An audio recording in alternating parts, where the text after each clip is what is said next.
Hi welcome back to my channel. ഞാനിന്ന് വന്നിരിക്കുന്നത് ചെറിയൊരു ട്രാവൽ വീഡിയോയുമായിട്ടാണ്. ഞങ്ങൾ കഴിഞ്ഞ ആഴ്ച ഫാമിലി ആയിട്ടൊരു മഹാബലിപുരം ട്രിപ്പ് പോയിരുന്നു. മഹാബലിപുരം എന്ന് പറയുന്നത് ഒരേ സമയം ഒരു ബീച്ച് ഡെസ്റ്റിനേഷനും ഹെറിറ്റേജ് സൈറ്റുമാണ്. അതായത് ഗോവ വൈബും ഹംപി വൈബും ഒരുമിച്ച് കിട്ടുന്നൊരിടം. കേരളത്തിൽ നിന്നാണെങ്കിലും ബാംഗ്ലൂരിൽ നിന്നാണെങ്കിലും എത്തിപ്പെടാൻ എളുപ്പമുള്ളൊരു സ്ഥലവും കൂടിയാണിത്. അവിടെ ഞങ്ങൾ താമസിച്ച ഹോട്ടലാണ് hotel Sea Breeze. Location wise അവിടുത്തെ വൺ ഓഫ് ദ ബെസ്റ്റ് പ്രോപ്പർട്ടീസാണിത്. കടലിനോട് ചേർന്ന് കിടക്കുന്ന പ്രോപ്പർട്ടിയാണ്. അതേപോലെ നമുക്ക് പോകാനുള്ള ആർക്കിയോളജിക്കൽ സൈറ്റ്സ് ആണെങ്കിലും ഇവിടെ നിന്ന് വളരെ അടുത്താണ്. അവിടെ ഞങ്ങൾ സീ ഫേസിങ് ഡീലക്സ് റൂംസ് ആയിരുന്നു എടുത്തിരുന്നത്. റൂമിൻ്റെ മെയിൻ്റനൻസ് കുറച്ചുകൂടൊക്കെ ബെറ്റർ ആക്കാമായിരുന്നു എന്ന് തോന്നുന്നു. എങ്കിലും ഒരു 1 ഡേ സ്റ്റേക്ക് ഇത് നല്ലൊരു ഓപ്ഷനാണ്. ഹോട്ടലിനുള്ളിലും മർമോറിസ് എന്നുള്ള പേരിൽ ഒരു ബുട്ടീക്ക് റെസ്റ്റോറൻറ്റുമുണ്ട്. കടലോര മേഖലയായതുകൊണ്ട് തന്നെ നല്ല സീ ഫുഡ് കിട്ടുന്ന സ്ഥലം കൂടിയാണ് മഹാബലിപുരം. ഹോട്ടലിലെ ബാക്ക് ഗേറ്റ് വഴി നമുക്ക് ബീച്ചിലേക്ക് ഇറങ്ങാൻ സാധിക്കും. ഇതൊരു പ്രൈവറ്റ് ബീച്ചല്ല. ലോക്കൽ ടൂറിസ്റ്റുകൾ ധാരാളം വരുന്ന സർഫിങ്ങും കുതിരസവാരിയും ഒക്കെയായി അത്യാവശ്യം തിരക്കുള്ളൊരു ബീച്ചാണിത്. എങ്കിലും രാവിലെ സൺറൈസിൻ്റെ സമയത്തൊക്കെ വന്നാൽ കുറച്ച് കാമായിട്ടുള്ള ഒരു അറ്റ്മോസ്ഫിയർ കിട്ടും. ഞങ്ങൾ ഇന്നലെ ഇവിടെ ഉച്ചയ്ക്ക് വന്നതാണ്. വൈകുന്നേരം കുറച്ച് സമയം ഞങ്ങൾ കടലിലിറങ്ങി കളിക്കുകയൊക്കെ ചെയ്തു. ഇന്ന് ഉച്ചയോടുകൂടി ഇവിടുത്തെ ഹെറിറ്റേജ് സൈറ്റ്സ് എല്ലാം കണ്ട് തിരികെ പോകാമെന്നാണ് ഞങ്ങളുടെ പ്ലാൻ.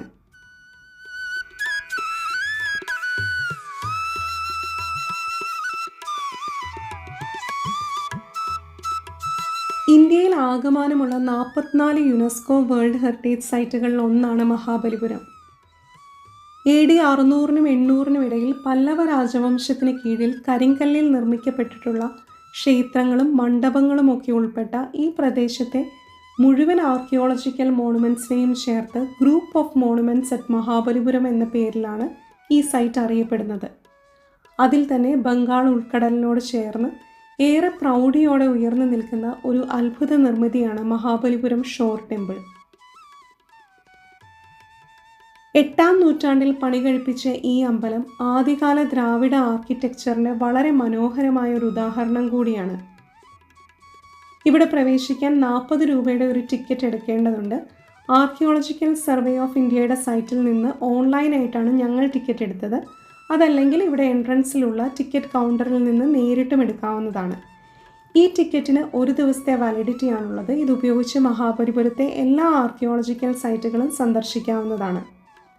ഈ ഷോർ ടെമ്പിൾ നിൽക്കുന്ന സ്ഥലം പണ്ടറിയപ്പെട്ടിരുന്നത് 7 പഗോഡാസ് എന്നുള്ള പേരിലാണ്. 7 പഗോഡകളിൽ 1 മാത്രമേ ഇപ്പോൾ നമുക്ക് കാണാൻ സാധിക്കുന്നുള്ളൂ. ബാക്കി 6 ഒന്നുകിൽ കടലെടുത്ത് പോയിട്ടുണ്ടാവാം, അല്ലെങ്കിൽ ശത്രുക്കളുടെ ആക്രമണത്തിൽ നശിപ്പിക്കപ്പെട്ടിട്ടുണ്ടാവാം എന്നാണ് കരുതുന്നത്. ഏതായാലും ഈ പ്രദേശത്ത് ഇപ്പോഴും ആർക്കിയോളജിക്കൽ എക്സ്കവേഷൻസ് നടക്കുന്നുണ്ട്. അമ്പലത്തിന് ചുറ്റുമതിലിനപ്പുറം കടലാണ്. രാവിലത്തെ വെയിലിൽ ഈ കടലും ഇതിനോട് ചേർന്ന് ഉയർന്നു നിൽക്കുന്ന പുരാതന ക്ഷേത്രവും കാണാൻ ഒരു പ്രത്യേക ഭംഗി തന്നെയാണ്.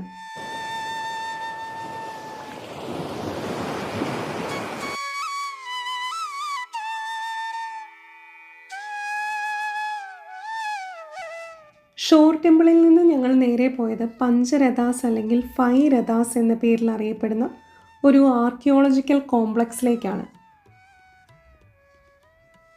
മഹാഭാരതത്തിലെ 5 കഥാപാത്രങ്ങളുടെ പേരിൽ നിർമ്മിച്ചിട്ടുള്ള 5 കരിങ്കൽ രഥങ്ങളാണ് ഇവിടെയുള്ളത്. അർജുനൻ, ഭീമൻ, ധർമ്മരാജൻ, നകുല സഹദേവന്മാർ, ദ്രൗപദി എന്നിവരുടെ പേരിലാണ് ഈ രഥങ്ങൾ നിർമ്മിച്ചിട്ടുള്ളത്. ഇവയെല്ലാം തന്നെ മോണോലിത്തിക് സ്ട്രക്ചേഴ്സാണ്. എന്ന് പറഞ്ഞാൽ ഒറ്റക്കല്ലിൽ കൊത്തിയെടുത്തിട്ടുള്ള മാസീവ് ശില്പങ്ങളാണ് ഇവയെല്ലാം. ഈ രഥങ്ങൾ ഓരോന്നും നിർമ്മിച്ചിട്ടുള്ളത് യുണീക്കായിട്ടുള്ള ആർക്കിടെക്ചറൽ സ്റ്റൈലിലും ഷേപ്പിലുമാണ്. എങ്കിലും ഇവിടുത്തെ ഏറ്റവും അത്ഭുതകരമായ വസ്തുത എന്ന് പറയുന്നത് നമ്മൾ ഈ കാണുന്ന മോണുമെൻറ്റ്സ് എല്ലാം തന്നെ അൺഫിനിഷ്ഡ് ആയിട്ടുള്ള ഇൻകംപ്ലീറ്റ് ആയിട്ടുള്ള നിർമ്മിതികളാണ് എന്നുള്ളതാണ്.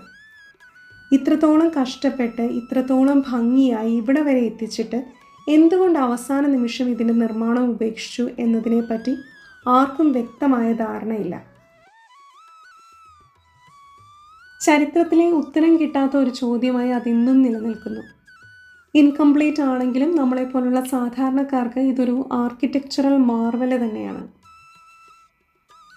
പണ്ടത്തെ പോലെ തന്നെ കല്ലിൽ കരവിരുത് തീർക്കുന്ന കലാകാരന്മാരാണ് ഇന്നും മഹാബലിപുരത്തുള്ളത്. ഇവിടുത്തെ വഴിയോരങ്ങളിൽ കൽപ്രതിമകളും കരകൗശല വസ്തുക്കളും വിൽക്കുന്ന ചെറിയ ചെറിയ ഷോപ്പുകളാണ്. ടൂറിസ്റ്റുകളെ ഉദ്ദേശിച്ചുള്ള കച്ചവടമാണ്. യഥാർത്ഥ വില കിട്ടണം എന്നുണ്ടെങ്കിൽ ഒന്ന് ബാർഗെയിൻ ചെയ്യേണ്ടി വരുമെന്ന് മാത്രം.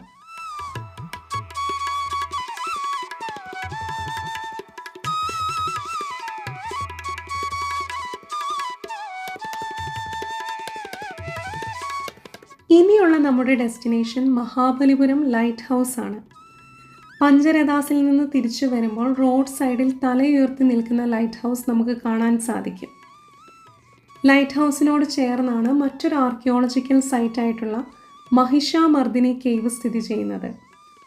ഒരു വലിയ പാറ ഉള്ളിലേക്ക് തുറന്ന് വളരെ മനോഹരമായിട്ടാണ് ഈ കേവ് നിർമ്മിച്ചിട്ടുള്ളത്. ഇപ്പോഴും അതേ മനോഹാരിതയോടെ ഇത് പ്രിസർവ് ചെയ്തു പോരുന്നു എന്നത് എടുത്തു പറയേണ്ട ഒരു കാര്യമാണ്. കേവിനുള്ളിൽ മഹിഷാസുര മർദ്ദനത്തിൻ്റെ വളരെ ഡീറ്റെയിൽഡ് ആയിട്ടുള്ള ഒരു ഡെപ്പിക്ഷനും നമുക്ക് കാണാൻ സാധിക്കും. ലോക്കൽ ടൂറിസ്റ്റുകളോടൊപ്പം തന്നെ ധാരാളം ഫോറിനേഴ്സും വരുന്ന ഒരു സ്ഥലമാണ് മഹാബലിപുരം.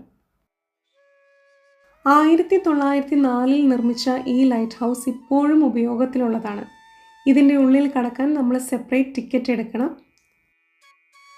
85 അടി ഉയരമുള്ള ഈ ലൈറ്റ് ഹൗസിൻ്റെ മുകളിൽ നിന്ന് നോക്കിയാൽ മഹാബലിപുരത്തിൻ്റെ ഒരു ബേർഡ്സ് ഐ വ്യൂ കിട്ടുമെന്നാണ് പറയപ്പെടുന്നത്. ഇനി നമ്മൾ പോകുന്നത് അർജുനാസ് പെനൻസ് അല്ലെങ്കിൽ ഡിസെൻറ്റ് ഓഫ് ദ ഗാഞ്ചസ് എന്ന പേരിൽ അറിയപ്പെടുന്ന ഒരു മനോഹര മോണുമെൻറ്റിലേക്കാണ്. ഇവിടെ ഡെപ്പിക്റ്റ് ചെയ്യപ്പെട്ടിട്ടുള്ള ഐതിഹ്യം ഒന്നുകിൽ പശുപതാസ്ത്രം ലഭിക്കാൻ അർജുനൻ തപസ് ചെയ്തതിൻ്റെ കഥയോ അല്ലെങ്കിൽ ഗംഗാനദി സ്വർഗത്തിൽ നിന്ന് ഭൂമിയിലേക്ക് ഒഴുക്കാൻ ഭഗീരഥൻ തപസ് ചെയ്തതിൻ്റെ കഥയോ ആണെന്നുള്ള 2 വ്യത്യസ്ത അഭിപ്രായങ്ങളാണുള്ളത്. ഏതായാലും 43 അടി ഉയരമുള്ള 2 വലിയ പാറകളിലായി ദൈവങ്ങളും ഗന്ധർവന്മാരും മൃഗങ്ങളും വാദ്യോപകരണങ്ങളും ഒക്കെയായി 100-ലധികം രൂപങ്ങൾ ഇൻട്രിക്കേറ്റായി കാർവ് ചെയ്തിട്ടുള്ള ഒരു മാസ്റ്റർ പീസാണിത്.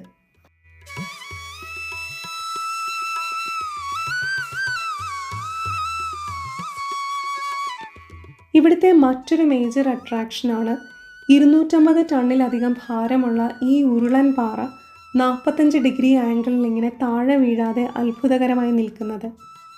ഇത് കൃഷ്ണാസ് ബട്ടർ ബോൾ എന്ന പേരിലാണ് ഇവിടെ അറിയപ്പെടുന്നത്. ഇതിനോട് ചേർന്ന് ഗണേശരഥ എന്ന ഒരു ക്ഷേത്രവുമുണ്ട്. ഇത് ഇപ്പോഴും പൂജ നടക്കുന്ന ഒരു ക്ഷേത്രമാണ്. നല്ല ഒരു മെഡിറ്റേറ്റീവ് ആംബിയൻസ് ഉള്ള ഒരു ക്ഷേത്രമാണിത്. സമയക്കുറവ് മൂലം ഞങ്ങളുടെ യാത്ര ഇവിടെ വൈൻഡപ്പ് ചെയ്യുകയാണ്. ചുരുങ്ങിയ സമയത്തിനുള്ളിൽ ഒരുവിധം മേജർ അട്രാക്ഷൻസ് ഒക്കെ കവർ ചെയ്യാൻ ഞങ്ങൾക്ക് സാധിച്ചു. കാണാൻ ഇനിയും കാഴ്ചകൾ ബാക്കി വെച്ചാണ് ഞങ്ങൾ മടങ്ങുന്നത്. Hope you had a wonderful time with us. Thanks for watching. See you later. Bye.